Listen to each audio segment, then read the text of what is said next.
Hello everybody, welcome back to the channel. I wanted to jump on here and talk to you guys for just a little bit about something that is really important when you're trading Forex. If you are new to this stuff or you've been doing it for a long time, what I'm about to talk to you about is really key to the long-term success of your trading account. Here we go. Here's the thing that you need to know.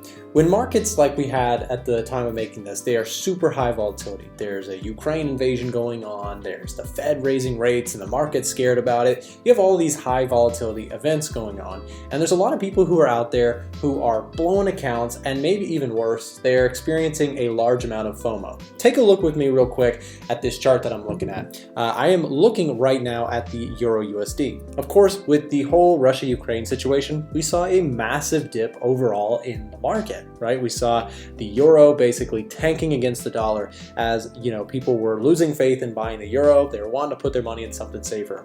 Similarly, let's take a look at US 30 here. This is the 4-hour chart. You can see we've had a really rough several weeks and even a couple months here on the US 30, right?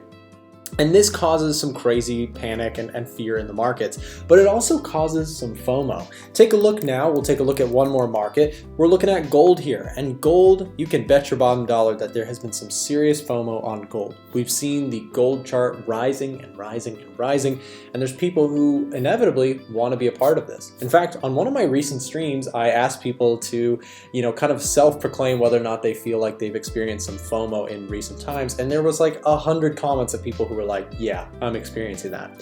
Here's why. When something like this happens, it's very easy to feel like you want to be a part of the move, and even worse, it's a terrible feeling when you're losing money. Meanwhile, the markets are doing this incredible volatility moves, and if you were on the right side, you're making a whole lot of money. Well, the point that I want to talk to you guys about today is that long term, the markets are always going to be there tomorrow. And the reason I bring that up is so many people trade like they've only got a couple hours left on Earth and they've got to make their money right now. But a key tip that I would give you guys, if you're newer to trading or not, is that, it's important to basically look at this thing and just be like, okay, if I miss the move, it's okay. There's always tomorrow. There's always another setup. But for so many people, because they want to be a part of the move so bad, they end up blowing their accounts and ruining everything just because, they wanted to be a part of the move. So it is really something that is really important to factor into your trading, is don't let FOMO take control of your trading performance. Okay. With that being said, this high volatility, I mentioned this recently in a video, but I wanted to follow up on it. We've been trading this market pretty actively. In fact, the style of trading that I am a big proponent of, which is trend following, actually tends to do quite well during a high volatility market like this. Why is that? Think about it conceptually with me for a second.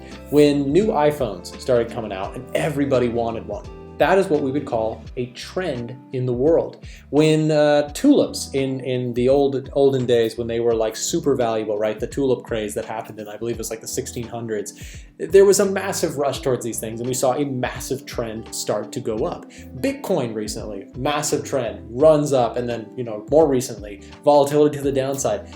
These things are nothing new to human nature, and we see them happening in markets over and over. When we have big, fearful events, like a stock market crash, an invasion, Fed rate hikes, although they're negative, trend following thrives in going with the flow. And so right now, those flows are thick and they're really heavy and scary. So when we look at something like, for example, EURUSD, which we were short on within the VIP group that I offer, let me see if I can just get this to show up the orders. Let me see if I can find this. We'll go to the 1-hour chart. So here it is. So I ended up shorting EURUSD. You can see right here, I ended up taking, 66,000 units short. And I held this throughout. And you may be asking, well, Nick, what made you want to get into that trade? Was it a head and shoulders pattern? Was it a support and resistance thing? Well, kind of, but my approach to trading is, generally speaking, a combination of fundamentals and technicals. So what I actually ended up doing is I shorted this thing, yes, at a technical area of resistance, but that wasn't the secret sauce. If anything, there was not really a secret sauce. That's not really how trading works. There's no magical formula or anything like that. However, what I did factor into account is, okay, Russia on the border of Ukraine. Markets really scared about this. Fed rate hikes and that strengthening the dollar overall. And then just a general sense of fear in the markets due to this current situation basically made me want to short the euro due to its close proximity to Europe. We've talked about this several times, but you've got, we'll draw this in because I don't have my pen here for a second in the edit. We have Europe over here, we have Ukraine right here, and we have Russia right here. The point is, right, Europe is in close proximity to this whole situation. So from a fundamental perspective, I don't want to be a buyer of the euro, especially when they're placing sanctions, which hurts their relationship in terms of economics with Russia. Russia's a big energy exporter. Europe imports a lot of that energy, and sanctions put on a supply deficit problem with oil and gas and things like that. Not great for the economy, definitely more of a short bias for the euro for me until further notice, until some of this stuff blows over. So I ended up taking a short as it price started to rally here. I decided, you know what, I'm gonna bet on the dollar here. Took 66,000 units short and rode this thing down onto into yesterday's basically open. We saw some volatility, started to see things reverse after this pin bar. I decided to close my position. All in all, it was a solid trade. Things went really well. But the point is, it was because I was not a genius. It's not because I was forecasting that everything was going to happen.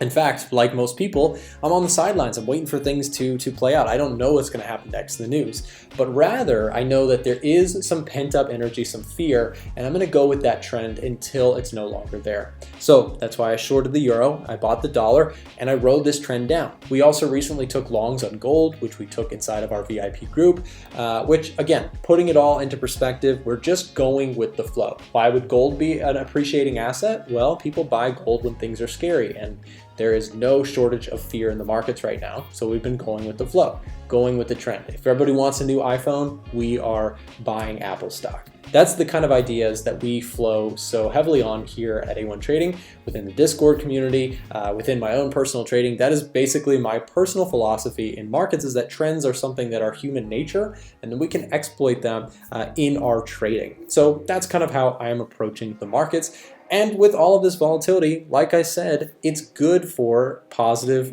returns in terms of trend following.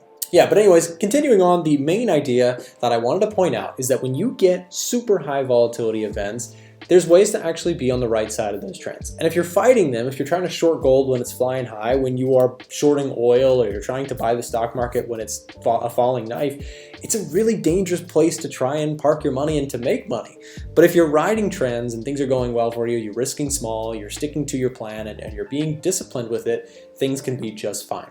So if you're not already trend following, if you're interested in trend following and you'd like to learn more about my style of trading, or follow along with some of the other swing traders who do a similar style as me inside of our private group, that is something that we offer to our members. We have an educational section. You can read about all the different approaches that we take, and you can also see the trades that we're taking in real time. That EURUSD short trade that I mentioned, the gold long trade that I mentioned, both of those were trade alerts that were actually shared to members within our Discord. So if you'd like access to that, you can actually sign up down below in the description. There is a link. There's also a subscriber discount if you use that promo code. So check it out down below. And if you have any questions, feel free to hit up one of our representatives. We'll put Drew, his link down below in the description. If you have any questions, you can send a message to Drew at A1 Trading in the description. So with that said, thank you for watching, and we'll see you next time.